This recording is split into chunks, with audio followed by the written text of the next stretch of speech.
life now? That's a good question. So today it's a very the I look at things very, very differently. Um, Today I look at things from a more balanced, non-stressful perspective of like it's never all or nothing.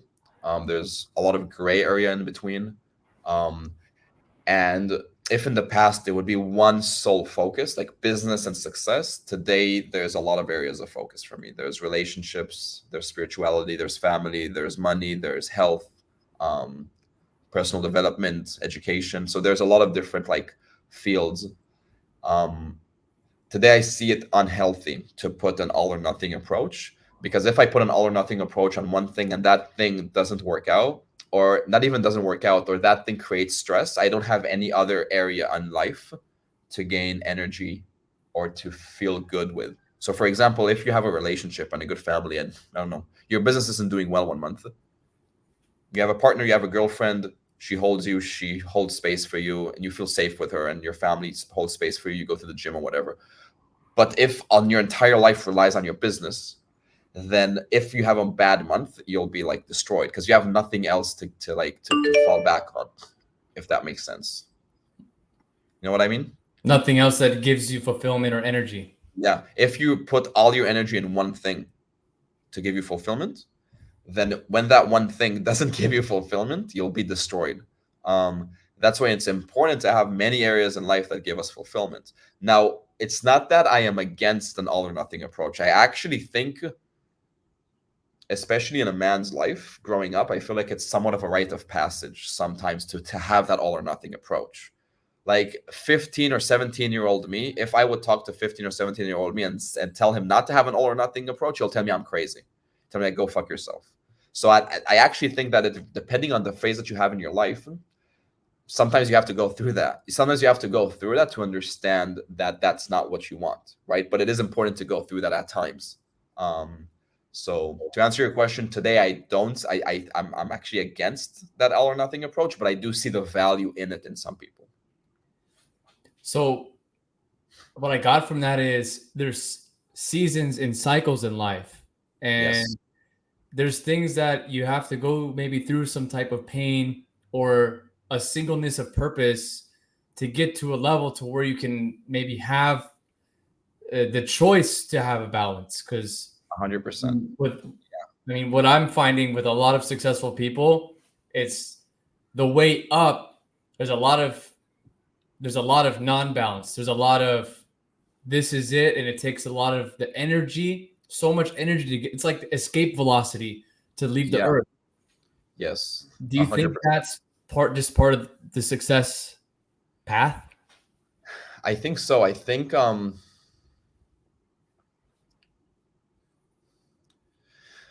life lives like a pendulum, right? And we're all just different pendulums. And sometimes we have to visit the extremes to find our balance, if that makes sense. Sometimes we have to visit that extreme, and sometimes we have to visit that extreme to know how it feels like intuitively to find the middle way, right? Um, and I feel like a lot of us go through those different cycles where it's like we want to do something and then we'll go to the far end of the extreme and then we'll kind of fall back and then eventually there will be like kind of like a slowing down, and I think those extremes are necessary. And again, there's a lot of components that build this, right? Depends like how we've been nurtured, how we grew up with our family, or the values that we're built on. Because at the end of the day, if you're looking at the, and I'm not giving them as like an example as like I want to live like them because I don't, but if you look at the most extreme entrepreneurs, billionaire Jeff Bezos, Elon Musk, Mark Zuckerberg, like huge startup companies, they live on the extreme all the time. They don't have really a balance. Are they happy? I don't know. Do they have meaning? Probably. I don't see myself living that life. They say as well, like to others, like you don't want to live my life because it's a very, very extreme life. But that's their life that they chose to live. And sometimes we have to take extreme measures in life. But what I want to live, and this is the way that I want to live, and whoever can relate to this can, is I like a life that is a balanced life where I'm not completely sacrificing myself for one thing. Mm, that's a lot of people need to hear that. I think, and that's part of the reason I really wanted to talk to you and record it, um, because I've been in your presence when you were in that chapter, and I was just beginning my chapter in business, and I'm at a different stage now of, okay, where's the fulfillment? It cannot be just in this single, like how you said, putting all of your focus and energy in one sector of your life, and if that's Yeah. bad, the whole thing is bad. Yeah. And I'll add to that as well is that like there's power in having different areas in our life that fulfill us, because if you're putting a lot of energy into business and you're putting all of your energy into business, and like we said, it doesn't work for a little bit and it destroys you. But if you have other sectors that fulfill you, you take that fulfillment and that energizes you to put more energy into that business, right? So there's benefit in having different areas of life. Um, having there's what's his name, John D. Martini. You know John D. Martini?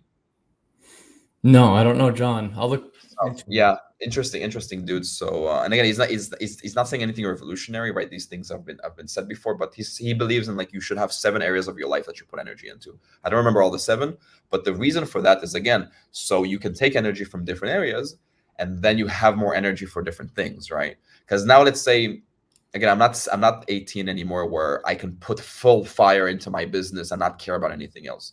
Today, like if I work 7, 8 hours on my business, I'm drained. I'm done. Um, and if I work every single day as well, like I don't have the energy or the capacity to continue work more than like 5 days a week. But if I do things that I like and I have friends that I like and like I do things in the evening that give me pleasure, then suddenly I have more passion and motivation to do other things like my business. What would you tell yourself in 18, 19, 20 years old, if you were to go back? Would there be anything that you would tell him? Um,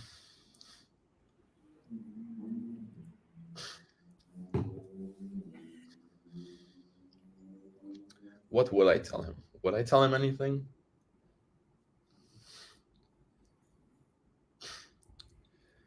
I would. I The thing is, I could tell him specific things, right, that would change the way that he views the world.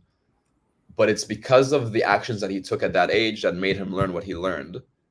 So in a way, I would let him do what he needs to do, because through him doing those things and making mistakes and going through those hardships, he has become me, right? So it's a kind of paradoxical question or an answer, right? Um, because there, I don't believe in any regrets. I believe that we are always the best version of ourselves in that moment, and we always make the best decisions in the moment, in the present moment. So I would tell him that if I had to tell something, I would be proud of him. I would tell him he's doing a great job and to continue on that path, even though I don't believe in it now. But at the time, it was his highest truth. You know what I mean? Right. You have to Yeah. go through this to get to this. Yeah. And the Yeah. pain is what creates the character, right? Yeah. 100%. You can't derive. Is there the deprive? Is derive the world like I taking think the away? right. Yeah. You can't derive people from pain. If you derive people from pain, they won't learn it. They won't grow. Growth comes from pain. Growth doesn't actually come from success. Growth comes from failure and pain and Right. hardships. Like Like the seed, you put a seed in the ground, and the seed needs to go through like the earth, and there's a lot of resistance before it comes out of the earth and grows into a flower or a plant. But it had to go through that earth to create that resistance, to mm. create that growth. Do you have a girlfriend now? Not necessarily, no. Not like a serious, not yet, nothing serious. Okay. Like kids one day, family one day. Yeah, like I think so. It with the right person for sure. Yeah. I have had this conversation with some friends, and I want to hear your thoughts on it. When you're developing yourself, you're getting the success for yourself and your immediate family, you get to a level of stability and affluence and comfort. And my question is, when you do start a family and you're at that level of affluence and abundance, you have the kids, where are they going to get their adversity and pain from when they don't need to go through the things that you went through to grow into what they could be? Yeah, well, any child or any person, as long as you don't defend them from the world, will go through pain naturally. Just the natural cycle of humans is going through pain, unless you prevent them from going through pain, right? Because the kid will eventually grow up, they would go out to the world, they will have friends, they will have people that don't like them, they would have girlfriends or boyfriends that reject them or dump them. They would have heartbreaks, they will have hurt. Every person will go through pain, you know. um, the world will shape them as it is if I don't try to stop the world from shaping them as it is. And I think that's a lot of issues or things that parents do that I don't agree with. And I'm by no means an expert because I'm single and without any children. Um, but if I had to be in the shoes of a parent, it seems that a lot of parents are trying to shield their children from pain, which, in my opinion, is not good because the child needs to go through pain, needs to go through these cycles of hardships. The role of the parent is to hold them in the pain, in the hardships, not to prevent them from it. So I think that every child will eventually go, if you don't defend them from the world, they will experience pain. And it's your job as a parent to allow them to go through that and to hold them in that pain and in those hardships. Um, and I'll just be there as a father that will know how to communicate with my child and know how to teach him how to navigate through these. I will not prevent him from suffering, but I will teach him how to navigate through it, him or her. Um, that's my view on it. Now, money wise, and again, like I don't know my stance on it. I obviously do not have a lot of experience with it. Like, how does it come with like a very rich somebody that's really rich or has a lot of money? How much money does he give to his son or his kids? And I think there's probably a balance here, right? Because you don't want to just shower your children with money. You want them to work for it. Because I've seen enough stories of celebrities with spoiled kids that you just see that they didn't earn anything. And I actually value the parents that restrict their children from money and make them work for it. Obviously there's a balance in that, like anything. um but yeah, I think that would be my answer, is that like every person will go through pain if you do not shield them, from the world anyway. Let them experience life. Yeah, life is, life is love, but life is suffering as well, so you will go through some pain in some way. Yeah. Well, I mean, was there any points that you went through some adversity that you had a breakthrough? Like you hit this point, you're like, and then a switch happened in your head. Is there anything that you recall, like any type of points that you had those breakthrough moments? um so I believe breakthroughs are usually not something that happens like that. It's not like a switch flips and like suddenly you get it. I believe breakthroughs are a very gradual process of understanding and healing. Um, I do believe some people do have switches in their head that they suddenly like, oh, they understand something or they have this breakthrough revelation. It could be through like psychedelics or it could be through not psychedelics or therapy or whatever. But I would say the biggest breakthrough, if you want to call it that, that I went through is when I was 25. It's like 4 or 5 years ago. I got to a point with my business where I was losing like hundreds of thousands of dollars every year. And I was having like daily panic attacks. I was addicted to Adderall for like a year or two, like just like really in this chaotic cycle, running a business with like over 10 employees, offices, spending a lot of money, and like things are not working. And just digging and digging and digging into my savings until like I just collapsed mentally and physically, like when around COVID.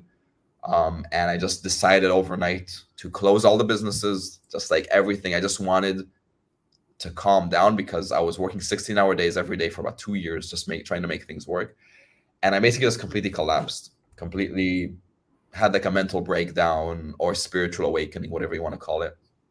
Um, and I just had to shut off everything, like be my business partner, close the business. I shut off the business. I basically disappeared from the internet completely for like 2 years. Went back home to Israel and just completely worked on myself. Didn't work at all, just meditated most days. and went through a lot of inner turmoil, a lot of just like, in a way, processing a lot of pain that I used success to mask. And that went on for a few years. And I'm talking like deep, deep, like depression and panic attacks and like sleeping a few hours a night and like really going through really, really deep pain. Um, and yeah, and from that, I came out much stronger, right? Deeper sense and connection to myself, a deeper understanding of myself, a higher level of self worth, regardless of how much money I had.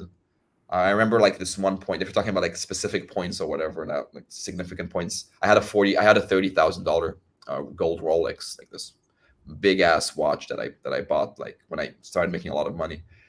And when I closed all the businesses and everything, I just sold that watch. Not like I needed the money, but I just wanted to sell the watch, like let go of that identity because I felt so attached to the identity, and my worth was attached to the identity of success and money. So it's like that watch, that's selling it, was for me like a symbolic death, if that makes sense. Um, so breakthrough wise, those few years, if you want to talk about breakthroughs, I would call that a breakthrough, right? Yeah. Being in pain, having that suffering. It wasn't an overnight thing. It Right. was a few years. But I needed to go through that to be where I am now, much more grounded, balanced, more understanding of who I am and where I am going. On the external, looking at Ben, what would somebody in external looked at? Was it the success and cash flow coming and all these things? What did the external look like? Because people look at successful people and they want this idea and they buy into it, but they don't know what it's like on the inside. Yeah. Can you rephrase what? So you're talking about how would the external look like compared to the, like? Can you rephrase the question? I didn't quite get it. Yeah. So when somebody would look at your day to day, you're running your company, Yeah, technically, like you're successful. You're making a lot of money. yeah, The inside you're suffering, yeah, right? yeah, yeah. So, well, on the outside, everything looked great, right? Like I was making money, I was working, but internally there was just like a lot of fear and anxiety, and a substance and a substance abuse issue. Like I'm laughing at it. It's not funny, but it's just it's comedic in a way that you never know what's going on when, like, I didn't even know what the fuck was going on. I just thought like, okay, this is what I need to do. I'll I'll make enough money to essentially to eventually sign me up to a rehab if I need to. I'll use this drug to work enough to make enough money, and then if worst case, I'll just rehab myself out of it. That was like my fucking like my thought process, which is like outrageous. Um, but yeah, externally things looked fine, um, but there was a lot of chaos, right? There was a lot of internal chaos, and in me there was like, and I think, if again we're talking about breakthroughs, I think like all the time I think I was like all or nothing all the time. So in that moment, there was no such thing as failing. So that's why I kept pushing and pushing and pushing. And I think when I broke down and I just like had that, I think that maybe might have been a switch where I was like, I can't do this all or nothing anymore. Like I just have to, like I can't, I physically cannot do this all or nothing. Um, and that's at the point where there was like a switch or like a break. Um, but yeah, does that answer your question? Mm-hmm. Yeah. When you have self worth, from an external success, achieving the cars and the lifestyle, what would you tell somebody that is in the entrepreneur journey? Maybe, in their first quarter or second quarter of their path, how would you tell them to start to value themselves from within than from the external? How would you begin to start that process? Because I know it Yeah. doesn't happen overnight, and it's something I work on. Yeah. I still catch myself comparing myself to others and Yeah. feeling the lack versus we are already enough. Yeah. Yeah. 100%. So a really good question. First of all, the person that is hearing this needs to have some level of awareness that what they are chasing is a never-ending cycle, right? They have to be somewhat aware of like, okay, I want that Lamborghini, and I don't feel worthy unless I have that Lamborghini, right? Um, because the thing is that, give me a second to build this.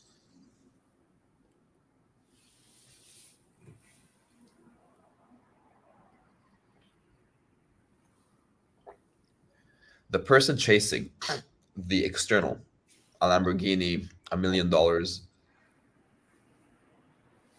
needs to see that, first of all, needs to ask himself as well, who will I be if I do not achieve that, right? Now, if the answer is I just need to achieve it, right? Or like, what is there all else to life other than to be successful? Then there's obviously some sort of inner self-worth issue here of like trying to achieve that, chasing that. Um, Now, anybody that is going towards these goals, there's nothing inherently wrong with these goals. It's not like inherently a bad thing. It all depends on where it's coming from. If there is an obsession to be rich, to be famous, to have the Lamborghini, to have the gold watch, then you have to understand that you'll eventually get to that Lamborghini. If you're obsessed enough, you'll get that Lamborghini. I can guarantee you that. The thing is that if you've never healed the reason of why you want it, it will not satisfy you. You will go to the next thing, and then the next thing, and then the next thing. So first of all, the person chasing the Lamborghini or chasing the success needs to understand that that cycle never ends, because it doesn't. Because if there is a belief in us that we are not worthy without these things, the belief will not go after you achieve that. So first of all, there needs to be an awareness of that. Second of all, there needs to be an understanding or a practice of trying to see and sit with the feeling of how does it feel to not have that? Or what does it, if imagining a scenario where, let's say I don't get the Lamborghini, let's say I don't make the $10 million, how does that make me feel? Right. And starting to sit with that and to see the beliefs that sit behind that. Like, why is it so important for me to make $100 million? Right. Now, some people want to make money to support their family and like from a survival perspective, and that's all good. That's beautiful. Sometimes it's an ego thing, a status, a fame thing, and sometimes it's an actual need to make money. So it depends where it's coming from. Now, again, if there's an obsession, and I had an obsession of being successful, then it's usually coming from some very, very deep pain. It's usually coming from some very, very, like, we don't want to look at the pain, so we're going to use anything external to run away from that pain, because the high from working or the high from the success, it's like a drug. Like, that will distract me from what's going on inside. Um, so that's what I would tell them. I would tell them to notice the pattern, to notice why is it so important for you to go and to chase that? Like, what is it behind it? Now, I'm not going to tell them don't chase it, like stop chasing it, because sometimes we need to go through these cycles of desire and achievement to understand that that we don't want it. Like, it's very easy for a millionaire to say like, money doesn't make you happy, right? But you can't tell a broke person that money doesn't make you happy. um sometimes the broke person needs to make that first million to understand that money doesn't make you happy. um so in a way, the way that I look at the world as well is I'm actually in favor of people going towards their desires. Like, if you want to go get that Lambo, go get the fucking Lambo. If you want to make $1 million, go get the $1 million, but be aware and conscious of how it happens. Be aware and conscious of your actions and your patterns and where is that desire coming from. Like, be aware of that desire and notice what happens when you get the Lambo. What happens when you make the $100,000? Do you want to make 200? Do you want to make 500? Do you want to make a million? Because if it just keeps growing and growing and growing, then obviously there's a pattern here and an illusion. Now, there's nothing wrong with that either. You just have to understand that is that the game that you want to play? Like Grant Cardone. Like, Grant Cardone is a really good example because he just keeps chasing those next highs, the jet, the cars, the money, the new businesses. Now, Grant might be happy because he keeps chasing his goals and achieving his goals, and maybe that's the life that he wants to have. And I have no judgment, Grant Cardone. But I'm saying that there's a life outside of those games of desires. You can go towards the desires, but be more conscious of them while maybe working more on yourself. and seeing that it's coming from some deep pain and starting to work on that pain. Because the more you start to work on that pain, the less obsessive you will be about achieving what you want to achieve. It doesn't mean that you'll stop wanting to achieve what you want to achieve. It will just be from less of a place of obsession and more from a place of groundedness. And then your decisions will be smarter as well. You won't be making decisions from a place of insecurity and Exactly. lack, and it'll be Yeah. coming from as if it already happens, and then you Yeah. let it go. Like it's okay Yeah. if it doesn't happen. Yeah. Because you're already fulfilled inside. So you don't need that to fulfill you. A good metaphor is like a lot of people, they find themselves in relationships from a place of like deep in fulfillment, and then they find themselves in very toxic relationships because they're expecting their partner to fulfill every one of their needs, and then that always ends up with like toxic, like unsatisfied needs, irrealistic expectations. But if I am full, if I am okay with who I am, and I go into a relationship, then if she rejects me, if she wants me, if she doesn't want me, if she does this or that, it doesn't affect me to that extent because I am okay with who I am now. And what we're doing, both of us, is we're both full and we're just giving each other love. If Mm-hmm. I am empty, I can't expect you to fill that void if like that, because then I would have too many expectations of you. Same thing with business. If I am, or money or success or whatever, if I feel unworthy, I will expect this business or this money or this worthiness to fulfill me, and it will never do that. It will never do that. It's filling a cup that's like that has a hole in the bottom. Self-worth. How do you completely start the process when you have, like, I notice myself, I have the awareness of where these desires come from early on, and you'll get to a point of, okay, I don't really need it, but I still want it. Yeah. Then you lose, like, once you're comfortable, like, yeah, I made my first 100,000, couple of hundred, and then you go so forth. The level of quality of life doesn't even really change that much. It's just a number. Yeah. After a specific number, it doesn't. Yeah, 100%. So for me, I was like, I get to a point, I'm like, well, what really matters? Family, your relationships, your friends, Yeah. like your hobbies. So Yeah. what do you think is the most important state to be in? And can you get into that state every day? I think the most important state that you could be in, or the most beneficial, is a state of contentment, of acceptance, right? Of understanding that life, this is life, right? Um, and no matter how much I'm going to try to achieve something, there will always be another thing. Um, but still be okay. Be okay with playing that game, right? Be okay with playing that game, but don't put all your energy into one game. So I see it as like you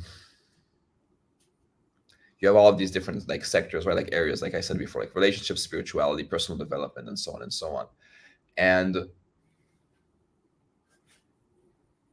I would say the best process you can make is like moving forward in these different areas, not being obsessively attached to those areas, and being content with what you have, incorporating gratitude, incorporating any practices that allow you to sit with the state that you're currently in without wanting to change it. Now, again, this is not an all or nothing approach either. We're not Buddhist monks, and I'm telling you sit now for 10 years and meditate, but learn to be okay with what is available now, right? Because these attachments will have them. These attachments will have them will be pulled towards different types of areas.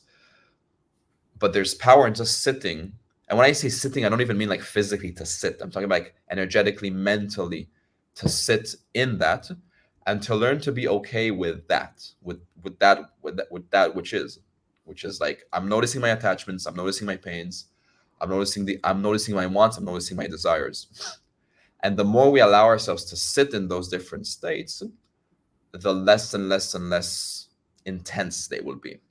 And then we will start to have more and more contentment. That's why meditation is a great tool, right? Like I meditate every day between like 10 minutes to an hour.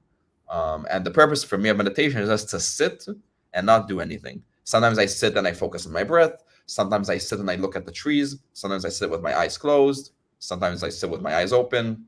It's just the act of sitting and allowing. Yeah. So as somebody like I also do the meditation. It can change to from sending love energy to people I love, wishing Yeah. them the best, radiating or imagining a white light and healing. Like Yeah. there's different types, right?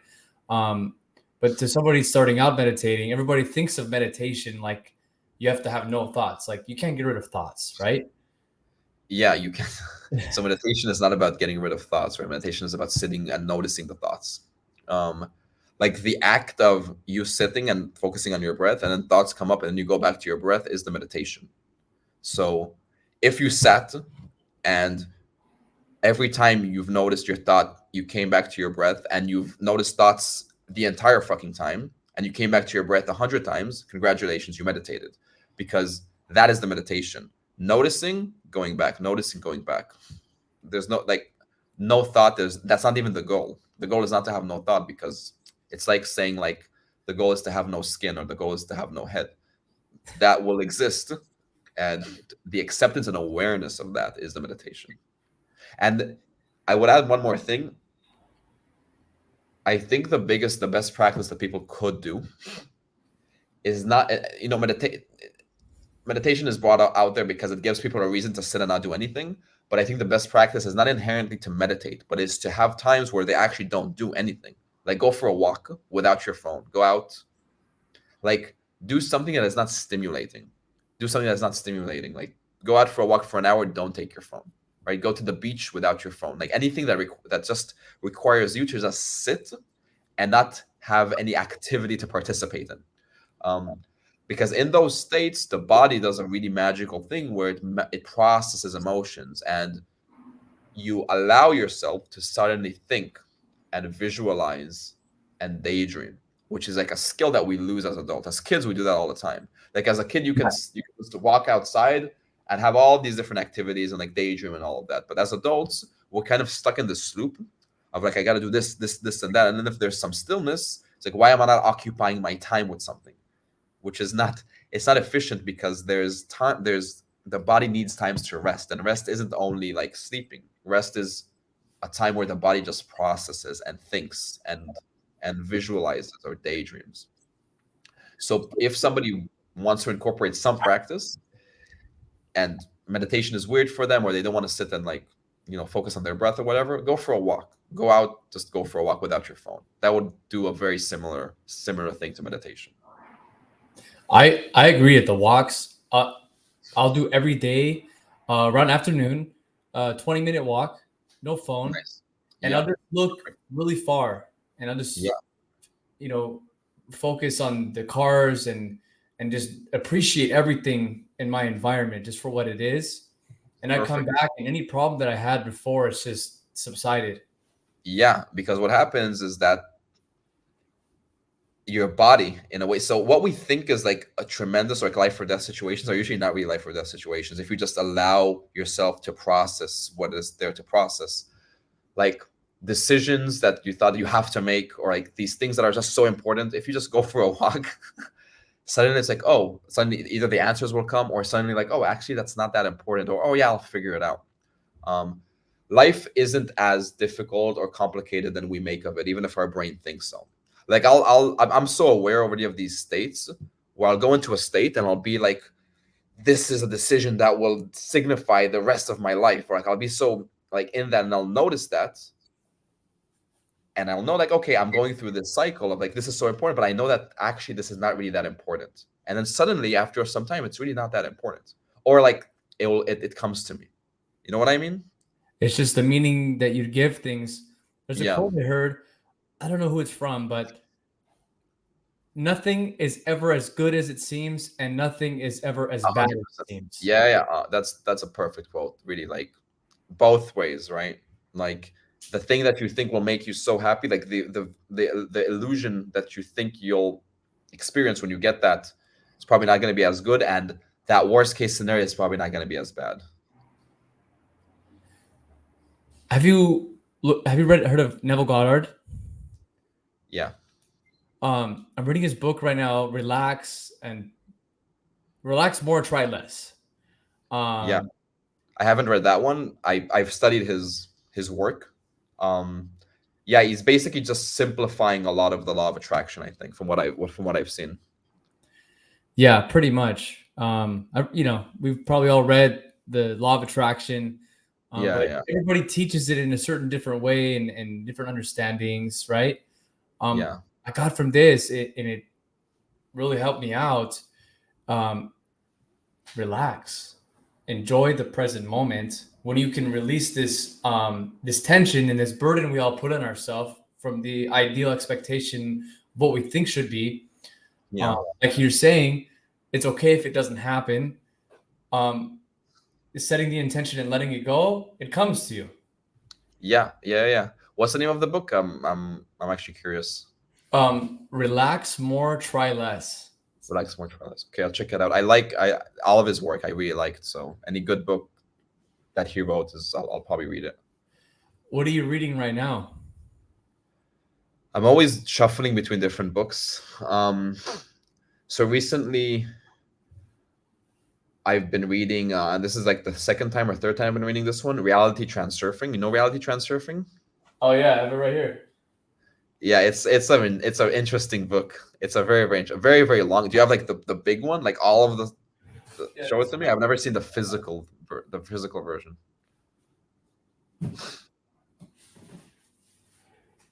this one right here.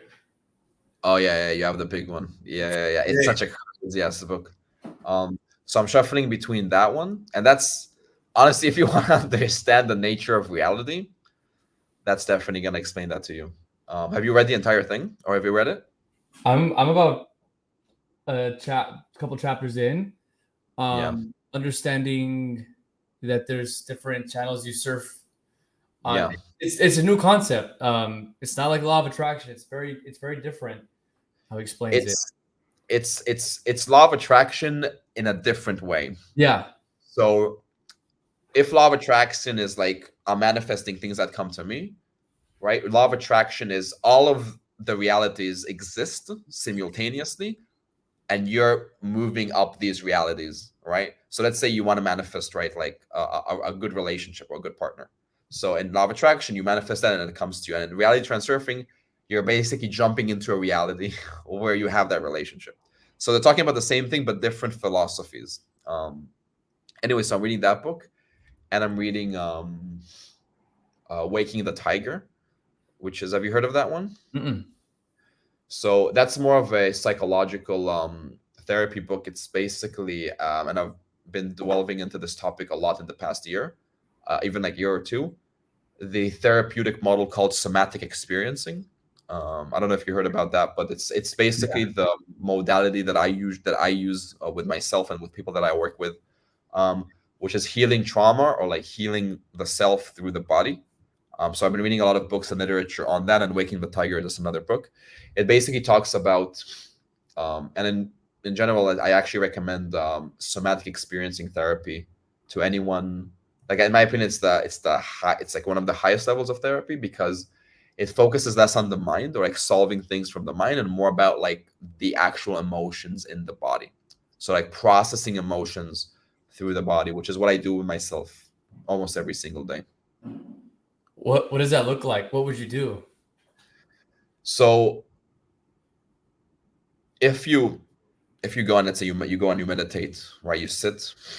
Um, Let me actually take a step back for a second. From a trauma perspective, I mean, you know the book of The Body Keeps the Score. Have you heard of that book? Mm-hmm. A very famous book on trauma. So they talk about like how the trauma is actually stored physically in the body, and it needs to be released from the body in different ways. And one of the ways is to just feel the emotion in the body and not necessarily having to do anything with it. So let's say there was a trauma, right? I don't know, you got assaulted as a kid or like you got assaulted as an adult or whatever, and that created a belief of like, I'm not worthy, or the world is dangerous and I'm unsafe.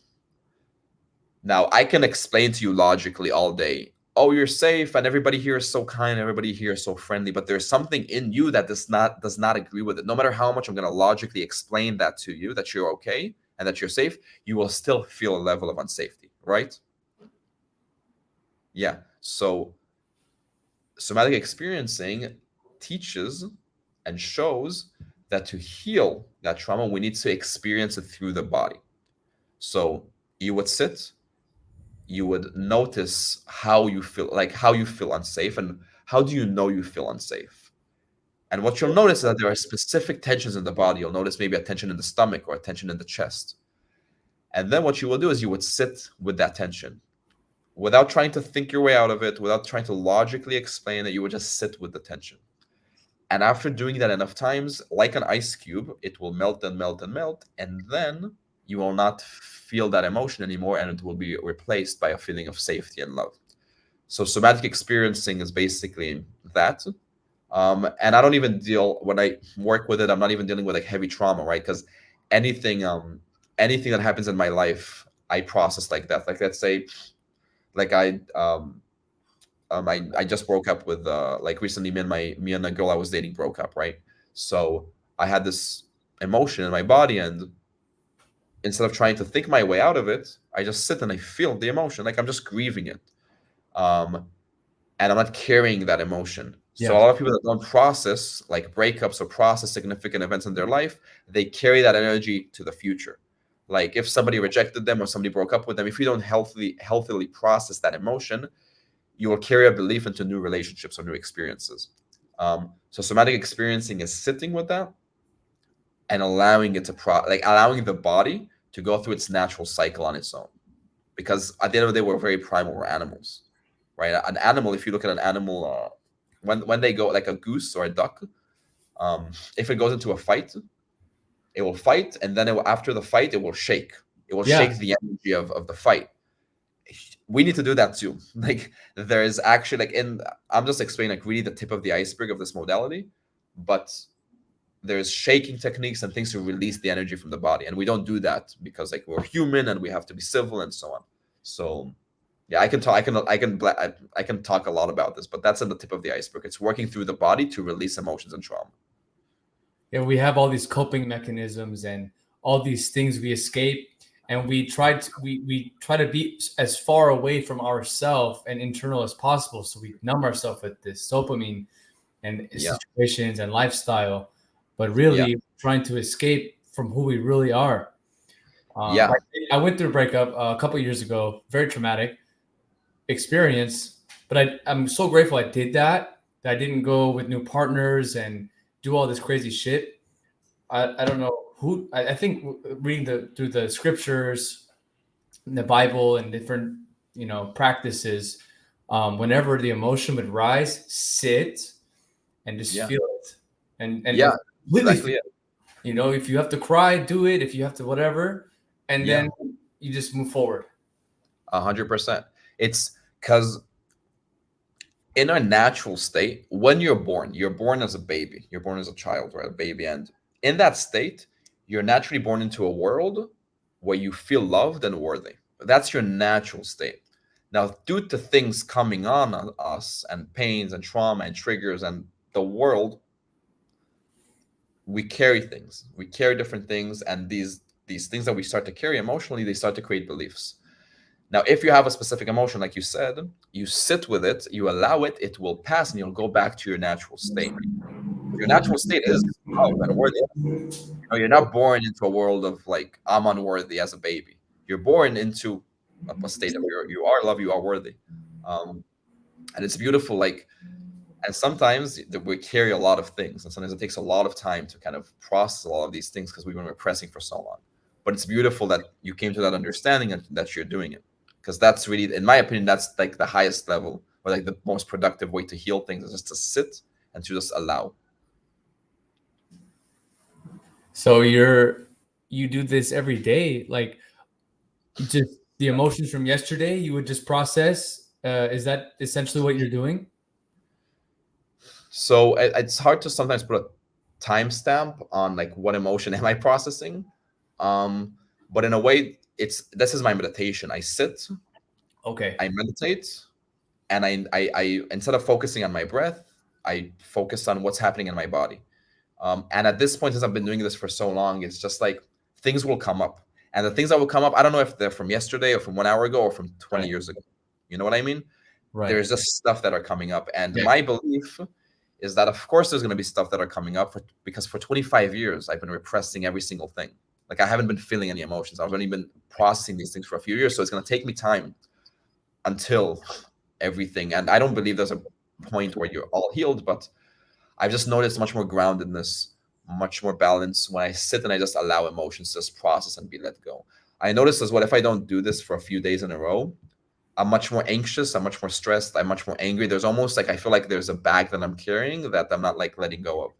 So by me just practicing this activity of sitting and feeling emotions, I'm slowly chipping away on a lot of built up trauma. And like I'm seeing progress in terms of I feel more and more calm, more and more peaceful, more and more grounded as I'm doing these things. And I'm not even trying to bring up like a memory. If there's a specific thing that like really, really troubled me, like I don't know, like a friend angered me or like something like really like triggered me, maybe I'll bring that up and I just like feel that emotion, feel that anger, feel that sadness or whatever, so I can let it go. Do you know David Hawkins, the Power versus Force guy? I just finished his Letting Go book. Yeah, so this is basically it's the same as it's very similar to letting go. Like how he talks about the first the one of the first sections is about how to let go of an emotion. So he says, sit, feel the emotion, forget about the thoughts, just sit and feel the emotions. Mhm. So that's like a very, very simplified version of what I'm talking about, but it's inherently the same thing. What would you do um, when you're trying to elevate to a certain level of life and you're getting there and you've had negative self-belief and self-image in the past, like Ed Milet talks about your internal thermometer, right? You know Ed Milet? I don't think so, no.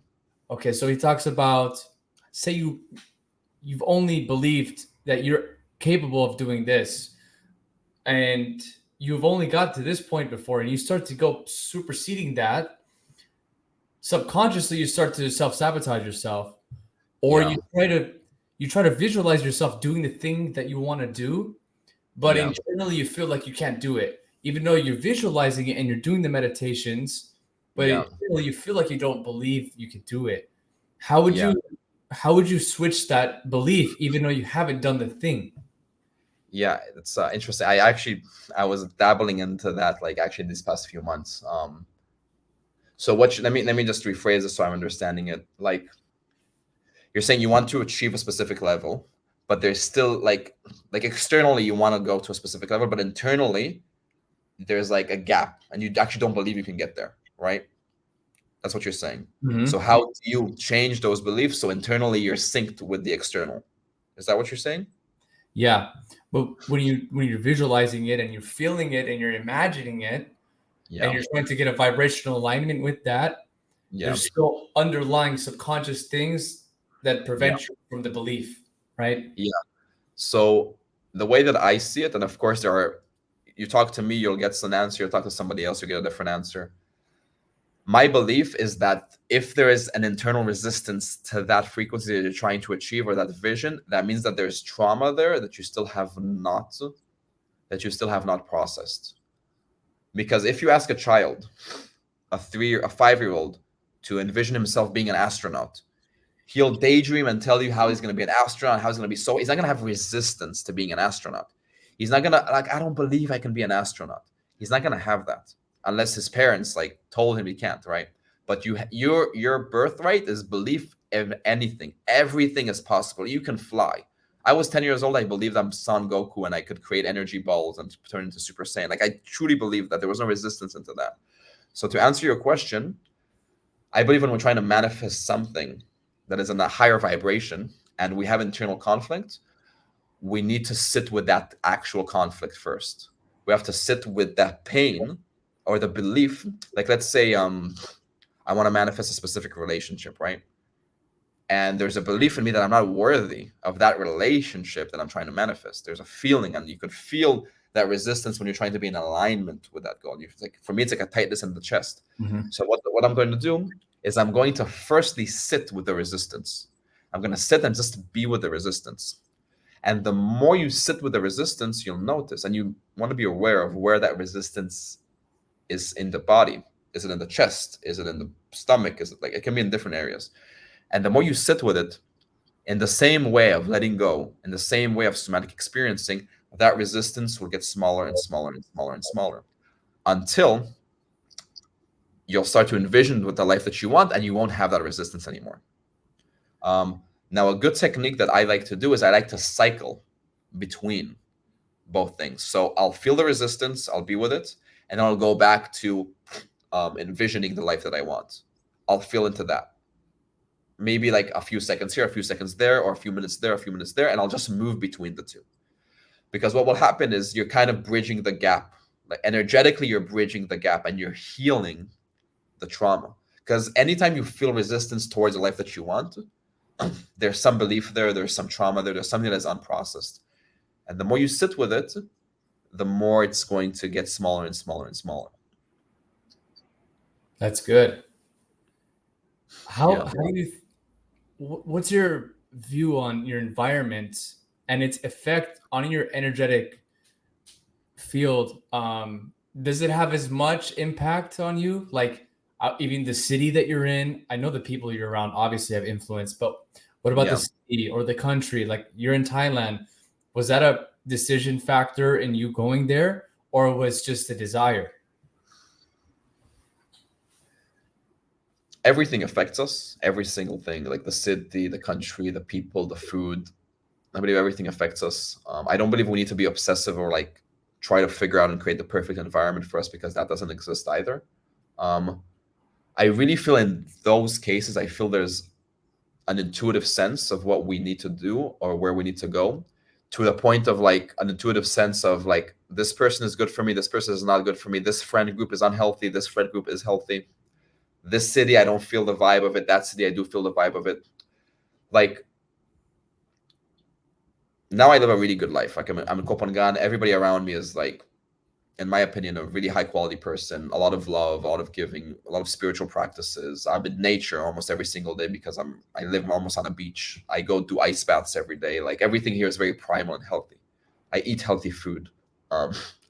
Did I know that all of this was here in Kopangan before I came here? No. I just felt a natural pull to Thailand, and somehow I got to Kopangan because I just felt a calling, right?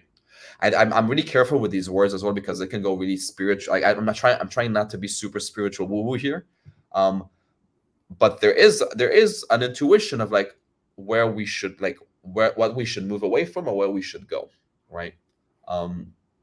And I believe that if we all sit with ourselves enough, we'll notice what people are good for us, what decisions are good for us, what people are bad for us, what decisions are bad for us. And then we'll slowly start to gravitate towards places, people that are more good for us. And cities as well, like any type of environment. Yeah.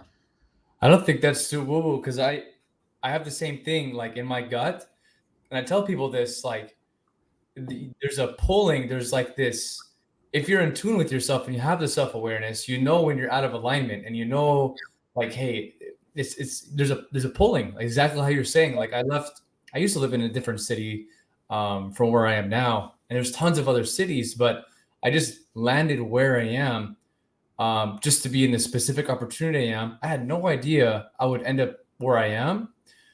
Just that pulling, the knowingness, it just, you follow it, and when you start, I'm making more decisions that are in alignment with that feeling, and like the things that I want are manifesting faster and faster and faster. Yeah. It's really just that, like the surrendering or letting go and just allowing your energy to take you where it needs to take you, and you'll find yourself where you need to be. And it's really important, like you said it good, where it's like when you're in tune with yourself, and it's important as well to incorporate some practices that get you more and more back to yourself, right? So you can notice that compass, because we all have an internal compass, And it doesn't mean inherently that the city that you were in is bad and that the city that you're in now is good. It's just more aligned for you where you're at now, and you might go back to the city that you were before, right? Everybody's different and has a different vibrational frequency to these different things.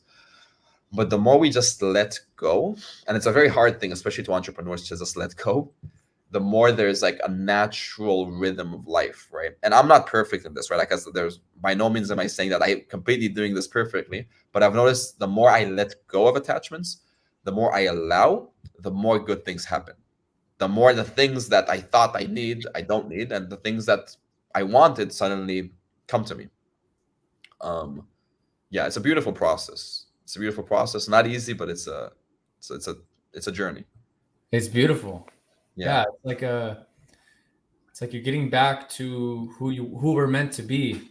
We're Yeah, yeah, conditioned from birth by our environment, socially conditioned to put yeah, self-imposed limiting beliefs, and it's about ridding those and ridding those. yeah, Do you have 100%. do you have those limiting beliefs still, like that you're still working through? For sure. Yeah, They're not as um intense as they were, right? Like, they're much more softer, yeah, but um I definitely have some, right? Limiting beliefs. But the thing is that once you're aware, once you develop a level of awareness and you've done enough work, you start to notice the beliefs being just beliefs, and you stop living your life from those beliefs, right? Like, I can go towards some goal, notice the belief that is feeling something towards that goal, and not believe the belief and still go towards that goal. You know what I mean? Compared yeah. to somebody that say is not aware and he completely believes that belief of like, oh, I can't get there because this and that. He's not aware that that's just a belief and it's like a voice and it's not reality. And they're just So self-affirming it. yeah, and then he's just self-affirming it. So um the extent of the beliefs that I hold now today are 90% less than how they were years ago, right? Like, they're much smaller. They're much less intense. What kind of self-dialogue do you have when it comes around your like? What does it look like? Are you consciously creating their self-dialogue and self-language? Nowadays, I feel like I used to have to consciously create my self dialogue to move it from a place of judgment, shame, and hate to a place of love, understanding, and forgiveness. Now I feel like my inner dialogue is mostly positive: love, understanding, forgiveness. Um, because I feel like I had to reprogram myself in a way. Um, but now I feel like it's mostly positive. Of course, it's not 100% positive, Yeah. but it's mostly positive. Where in the past it would be like negative and judgment. Um, so I do believe that, like, because again, I believe that the highest value, right, or like the way that we should live our life is love, understanding, and forgiveness, right? Those three values. So if we come from a place of love, understanding, and forgiveness, um, then when we have judgments or critics in our head, if we start to respond to them from love and or forgiveness and or understanding and or kindness, then you'll start to you'll start to change the narrative. Like, I'll give you like an example of something that's really is really practical. So like, I go to the gym almost every day. I go to the gym like 5 6 times a week. It's just it's like part of my habit routine at this point. Yeah, you're Now in looking the good. past, thank you, brother. In the past, if I would not go to the gym, if I was like, I would miss a day, I would be very judgmental, right? I would be like, no, fuck, you have to go to the gym. Don't be a loser. Like, push, hustle, and so on and so on. Now, if I respond, and when I start responding to that voice of like, and first of all, understanding, like, I understand that you want me to be healthy and fit, but I'm tired and I feel like I need to rest. And I trust myself that if I don't go today, I'll go tomorrow. And I respond to it in a loving and forgiving way and understanding. Suddenly the narrative shifts. Today, I have days when I don't go to the gym. Sometimes I won't feel good and I won't go for a week to the gym. But there's no more that guilt of not going to the gym, because there's an understanding that, oh yeah, you should rest today. There's not more that, like, in a way, I'm actually going more to the gym today, not being hard on myself, than I used to go when I was hard on myself. You know what I mean? Like, it's almost like being hard on myself was less productive than not being hard on myself. Because if I add a layer of being hard on myself, I actually add a level of suffering, and then it's harder for me to go to the gym or to do things. But if I'm like loving and understanding, I actually want to go to the gym. And if I don't go to the gym, it's not the end of the world. Um, I actually think this is a really good way to deal with addictions as well. Not necessarily like heroin or meth or like very deep addictions, but like things like cigarettes or alcohol or like um, masturbation or addictions that are more on the softer side. If you come from it from a place of love, understanding, and forgiveness, it will be easier for you to let go of the addiction, because there's a paradox here of like, if you're doing an addiction and you're hating yourself for that addiction and you're feeling guilty for that addiction, you're adding pain, and then to relieve the pain you have to go and do the addiction again. The way to heal the addiction, in my opinion, is to come, because the reason we even delve into these addictions is because we feel pain. Like, oh, I feel pain, I need to smoke a cigarette, or I feel pain, I need to watch porn. But if I feel good, I don't have a need to watch. The person won't have a need to watch porn, or a person won't have a need to smoke a cigarette. So if we actually accept ourselves in the addiction and understand, like, oh, I'm now smoking a cigarette, and I accept myself, and I love myself, and it's okay, and I forgive myself for this, you'll actually notice that you'll less and less and less go towards the addiction because you have less pain. Yeah. Hmm. It's like a paradox. The more you're hard on yourself for not doing the activity, the more you're gonna do the activity. Yeah, because you have more pain, so you need to relieve the pain with the activity. But the less pain you have, the less you'll want to do the activity. So this is sounds like just more self-compassion, self-love, Yeah, and more just letting go. It's okay. yeah, Tomorrow's it's a okay. new day. Yeah, you have this addiction. It's okay. You'll figure it out. Um, of course, there's a balance here, right? But I've noticed that we heal more things from a place of love than a place of guilt and shame and hate. Um, yeah, I mean, guilt and shame. It's like the lowest vibrational, yeah, and the world is ran by fear, guilt, and shame, and putting that onto others. And when you can be in that state, just inside, like contentness, it's okay. yeah, You know, 100%. Yeah, I'm glad. Like, I'm glad you brought that up, because like this year I've been practicing that. You wake up, oh, I missed the gym. You know what? It's okay. I needed yeah, this. I'm listening to my body. I needed to sleep. exactly. Yeah, it's actually better for you to rest that day than to go to the gym. It's better for you than to just go to the gym every day and push yourself every single day. It's coming from a place of like learning to be more intuitive with what our body needs than have like, I have to do this and that, because it's actually healthier. Like, your body knows what it needs. Like, my body knows when it needs to rest or when I need to go to the gym. And if I allow it, sometimes my body wants to go to the gym every single day, and sometimes my body wants to rest. And I noticed my workouts are better. I'm more ripped, I'm more healthier, and I'm just happier overall, not pushing myself to death.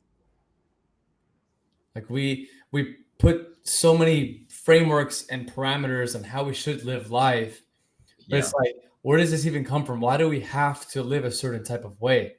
Yeah, exactly. What do you think is the truth? How do you get closer to that truth of life? Is it just self-awareness?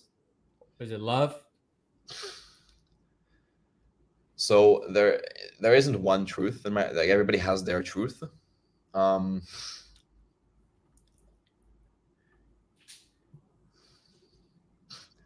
Everybody's truth is different. I believe to get closer to our truth, to our own individual truth, is to, in my belief, is to slow down. I think that's the first step. I think to find your truth, we need to slow down. Um, I feel like truth and God and light and these higher frequencies, they come from more a place of stillness rather than a place of doing. And to find that truth, we need to allow it. We don't find the truth finds us. Um, Meaning that, like, I can't Google it or think into the truth. It doesn't work on that mechanism. It works on a more intuitive mechanism where you allow it and it comes. It's allowing the cycle rather than using your monkey mind to think your way into it. And to allow it to come to you, you want to incorporate as much stillness as you can. Um, and again, it does not. I'm always giving these disclaimers because it does not mean you have to completely shut off your life and go and live in a monastery. It just means incorporate more practices of slowing down, right? Don't jump from activity to activity to activity to experience from it. Like waking up, opening up your phone, going to work, going sitting with friends to eat lunch. At the end of the day, going watching Netflix. All of these activities are fun and necessary sometimes, but we must have, as humans, we must have activities that are slowing down, that doesn't involve the level of mental capacity that we have, that we indulge in. So to answer your question more simply, everybody's truth is different. My truth is different than your truth. Is there one grand truth? Maybe. I don't know. I think that's an interesting thought experiment, but I think for the sake of our own lives, we all have our own individual truths, and for us to come to those truths, we must come back to ourselves. And to come back to ourselves, we have to get out of the hamster wheel. Sometimes it could be, like I said, going for a walk, taking, like, this is something I wanted to do for a while, and some days I do it, some days I don't. But I try to, every Saturday or every other Saturday, I take like most of the day with myself. I leave the phone at home. I go out and sit at the beach, or I go out in nature. Um, Sometimes it's 2 hours, sometimes it's 5 hours. Um, Optimally, I would like to have like a whole Saturday where I'm not like touching my phone or whatever, or like doing anything, but I'm not there. And just having that activity of just being with myself allows me to come back to me. So having it just in a routine, just of stillness, being with Yeah, yourself. yeah. Slowing down, I think, just like having that, because our society is a fast society. It's a fast. Right? Yeah, yeah, and yeah, it's detaching us a lot of times from actually what's inside. It's escaping. So what's the next chapter in your life looking like now after ecom, finding out who you are now? What does the next chapter look like? Good question. I don't know. It's currently I'm living that next chapter. Most of it has to do with like living a life that is more from a place of peace and calm. Um, Working with some people, mostly entrepreneurs that feel like they lost their way, helping them connect back to themselves intuitively. Um, so I do some of that, and I'm starting a jewelry crystal brand. Um, just really doing things that fill me up and that don't feel like I need to do them. Um, and yeah, like currently the phase as well is here. I'm in Kopangan, a beautiful island. I dance a lot. I hang out with friends. I work like maybe 3 4 hours a day, and yeah, just honestly just going with the flow. Um, and business wise, there's a calling or a pull to help more people with like what I'm talking about. So I'm pulled towards doing that. Um, I don't know how much of that, when it will happen, or how much or how fast it will happen, but I'm just allowing it to just happen in itself. Instead state and allowing. That's beautiful. I Yeah, think yeah, yeah, the right way to do it. yeah. Just like letting go, going with the flow. Yeah. It's awesome. Well, I appreciate you having the conversation. I think it was very impactful, and I really enjoyed it. Yeah, yeah, same brother. You asked you asked really good questions. Made me think as well. Awesome. Um, is there anything else you want to leave with people, how they can find you, and any services that you provide? Yes, so I would say the best way to get to me, if you just want to follow me, follow my journey, it's Instagram. It's Ben Malal, at it's Ben Malal, ITSBENMALOL. Um, I do offer times depending on my capacity, like coaching or specific services on like helping people come back to themselves, entrepreneurs, high achievers, because that's like where I'm coming from, right? So if that's something that you feel like you're lost on your path, you feel like you want to come back to yourself, you feel like you don't know how to, then you can contact me. I might be able to help you. Awesome. Yeah, I'll put your stuff in the description, and people reach out, man. I appreciate Awesome. it. I'll end this now. And